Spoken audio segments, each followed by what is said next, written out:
Message from General Pepper. Priority 1. We need your help, Star Fox. Andros has declared war.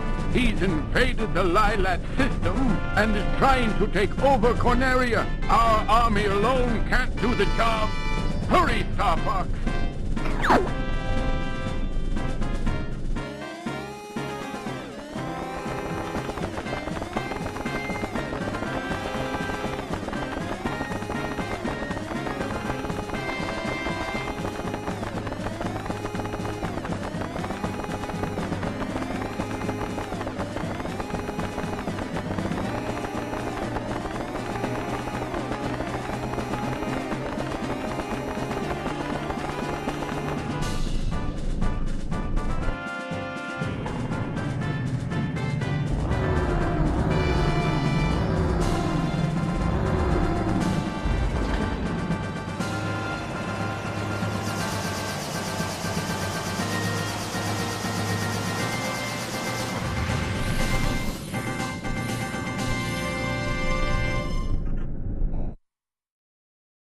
Hello everyone, Harry here, and welcome to the Star Fox 64 playthrough, or Lilac Wars if you're European or Australian.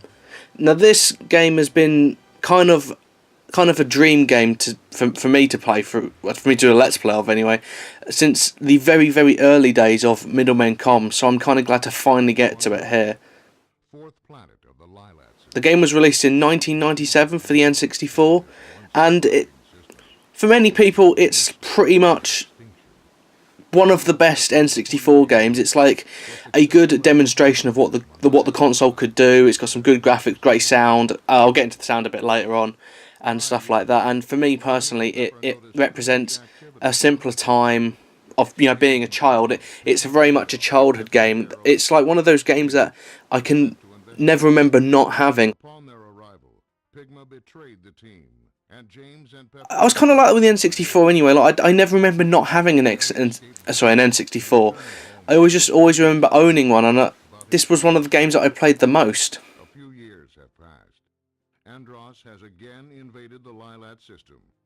General Pepper Now, the reason why this game is called Star Fox 64 in America, pretty much everywhere else, and why it's called Lilac Wars in Europe and Australia, is because there's actually a German company, or was, from what I could find, called Star Fox, and of course people know copyright bitch fits. They would just kind of like, just stop that, stop it. But imagine that in a German accent, pretty much, and that's why it was changed. That's also the reason why the first game in the series, just Star Fox for the Super Nintendo, was renamed Star Wing. Now this game is pretty much a remake of that game, and I kind of like that, because that was kind of for Nintendo. They were just kind of remaking games for the N64. Ocarina of Time is just kind of a remake of Link to the Past in a way, because it doesn't change too much from the structure. This is just a remake of the game. It doesn't add really. It just kind of adds some ideas from Star Fox 2, which was cancelled, and it just kind of, the point of this was to as a demonstration of what the N64 could do, and just to improve upon the foundations of the Super Nintendo game. And something I feel that this game is really great at, which we're seeing here, is character dynamics. And I don't know, the character dynamics in this game have become like really iconic. Like everybody knows do a barrel roll. Everybody knows that. I feel confident saying a lot of people know that, can't let you do that, Star Fox. We'll get into that. But it's just an iconic game. There's so much like it's kind of been ingrained into popular culture, and it's kind of weird to me that a game that is so much like that, Nintendo doesn't really seem to put much priority on this series. It's just kind of, it's a series I wish Nintendo would focus on more, because there is a lot you can do with this, and it's stuff like. It's kind of weird how I am with Nintendo. My favourite Nintendo franchises are basically things they tend to ignore, like Nintendo don't really make that many Metroid games. They just kind of make one every couple of years if they feel like it. It just tends to be Mario and Zelda. And while I do like, Zelda, I wish they'd kind of, especially speaking of that, especially F-Zero. F-Zero is just kind of getting shafted for years by Nintendo. Now, this is Corneria, the first level of the game. This was also the first level of the game in the original game, and it's kind of a nice starting level. Like, there's not too much going on here. There's a lot of something I love about this level is it's really frantic. There's lots of stuff on screen. The frame rate never dips. It's always really smooth. It never lags or anything like that. And I applaud the 64 for this. I can never remember any slowdown on many games I played as a child, like Mario 64, Ocarina of Time, this. It's kind of impressive to me that, like, in modern times, people tend to notice more of this, but, like, for me, and I know this is going to sound weird, slowdown was never ever... I didn't even realise games could slow down because I played games like this. And I know that sounds strange, but, like, it was always, like, to me, stuff like frame rate is important because it immerses you, and, like, knowing that this game is completely... It runs so smoothly, it kind of, like, adds to this whole experience, and it makes me feel like I really am flying this plane? Spaceship? Plane? A space plane? I don't know how you would describe an arming. I just always just called it a spaceship, but it kind of makes me feel like I really am flying this. Now, these robots that you're seeing here, the ones that I've got the girders, I was just out of interest. I looked up earlier what exactly they were. They are actually Cornerian kind of construction robots. They're not kind of Andros's design. They're actually Cornerian robots that are just kind of going haywire. And I only learnt that a couple of minutes ago before I started doing that, and that was really interesting to me. Like, I'd never even thought about that possibility, and it was kind of cool learning something like that. That's something I never understood as well. Like Pepe's life bar you just saw there, it went down so much from that little thing, and I've played this game for years. I've never able to stop him getting hit by that. I don't know if it's just because I suck, but, like, he just seems to get really injured there. Now, the way I'm structuring this playthrough is the first 3 parts, I think. Yeah, the first 3 parts are going to be focusing on the easy route, which is to say Corneria, Meteo, Fortuna, then Sector X, Titania, Bulse, and then Venom easy route. Then Part 4 will be the medium route, which is Meteo. So the second half of Meteo, the new area of that. Then Katina, Solar, and Macbeth. Then it will be the final 3 parts will be the secret path of Corneria, Sector Y, Aquas, Zone S, Sector Z, Area 6. Then the final part. And I was doing it like I've structured it like this because I want you to see all of the game. I don't want to miss a level out. I won't be showing off every single secret route out of every level because, to be honest, there's so many of them. But I'll mention ones that I don't show. Like, for example, when I show you Sector and they call it Sector Y then, Sector X, I will tell you how to get to that secret area. I'll try and be as informative as possible. I'll try and add some trivia and some jokes here, like I said in the review. And there it is, the Lilac system. I still love the look of that. I love the look of all the planets. It's very diverse. There's a lot of colours going on there. I love that look.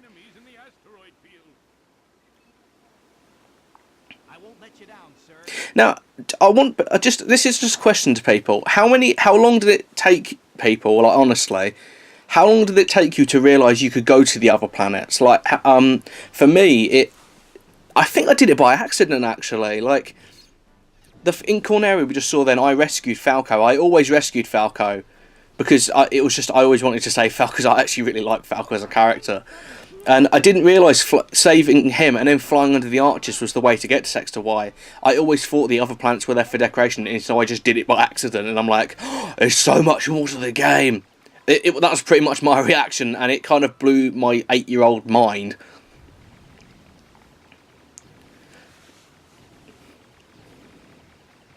Now, an asteroid field is very much a kind of classic science fiction setting. You saw it in Star Wars, you've seen it, I think it's in Star Trek at some point.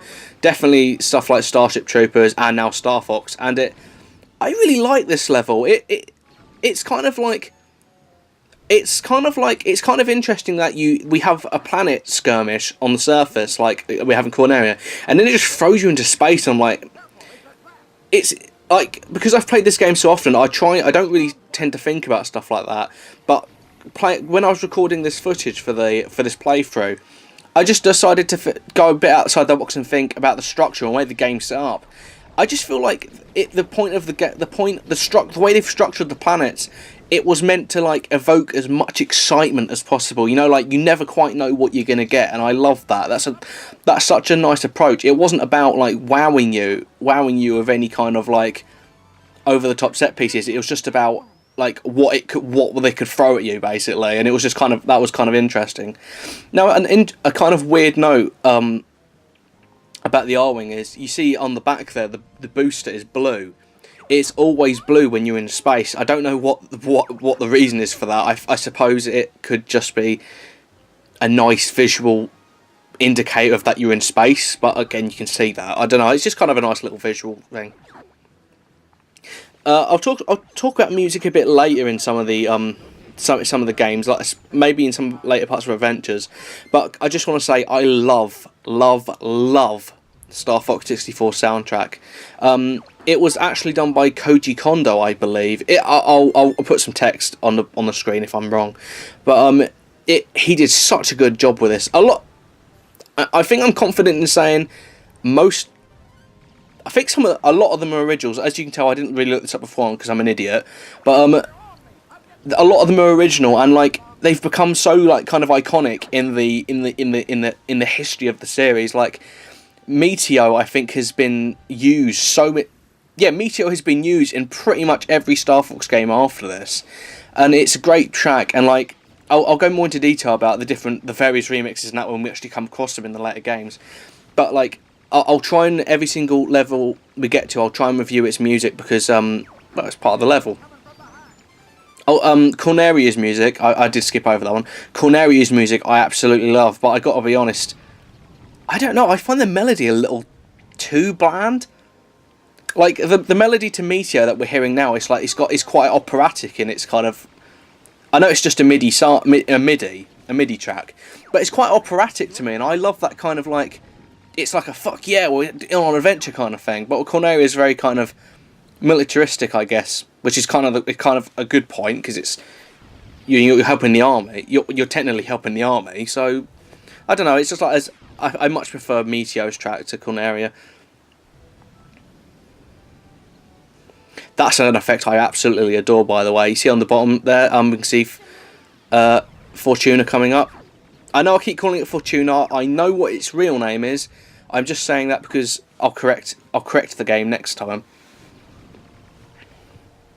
I don't know how much graphical power that takes up.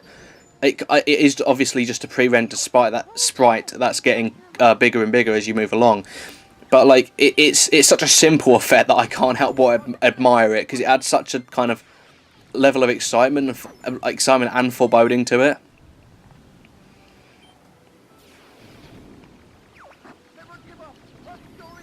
There's the catchphrase that we'll never ever fucking hear again after this game. That catchphrase would have been really helpful in Assault when Fox was struggling with certain decisions he makes in that game, which I'll cover later. But that would have been perfect advice. You see, if you want to get the medal on this, you could try doing what I'm doing here, which is to use your smart bombs when you go into the meteorites, because every single meteorite you hit there counts as a point. That's something I can bring up actually. The little the number indicator on the top left there, the blue one, that is your kill count, obviously. And if you get it over a certain number, then you get a medal. If you collect all the medals in the entire game, then you unlock expert mode and some various other things from multiplayer. And expert mode is pretty much, well, as the name would entail, is just the hard mode of the game. But Star Fox, or Fox McCloud rather, wears James McCloud's sunglasses. It's very surreal. I'm an idiot for letting that shield hit me, by the way. I apologise, that was very amateur. I think in expert mode, actually, the ships in the background there, not your comrades, the enemy ships, they can actually take out your friends, which I think is I never got expert mode as a child, but like that's a cool little detail to me. If it is true, I've just heard it. I haven't actually seen any footage of it. This is an interesting boss to me because like I remember when I first played this trick he did. I thought I was like, oh, well, he's not fighting me anymore. I guess I win. This I will admit, this trick did get me, and I wasn't expecting it. And I turned away from the screen, looked back, and I had died. I'm gonna kill this boss really quickly, but before we finish with it, I just got to say the voice acting for this boss is delicious. It's deliciously cheesy. Love it. That's something I actually really love about fighting the bosses in this game as well. It's so satisfying, that explosion. It's like the consequences of blowing up aren't really explored because his body's just basically vaporized. But like it's so satisfying to watch that thing blow up, knowing that I have killed that man or ape. Okay, so that was Meteo. That was a pretty cool level. Definitely not my favourite, but it's got a great atmosphere. It's got a great soundtrack, and if you take the other path, as we'll be seeing in part 4, it gets really bloody trippy. Also, depending on your... I don't know if this is absolutely true, so I don't quote me on it. Depending on the number of enemies you kill, your friend's kind of health goes up depending on that.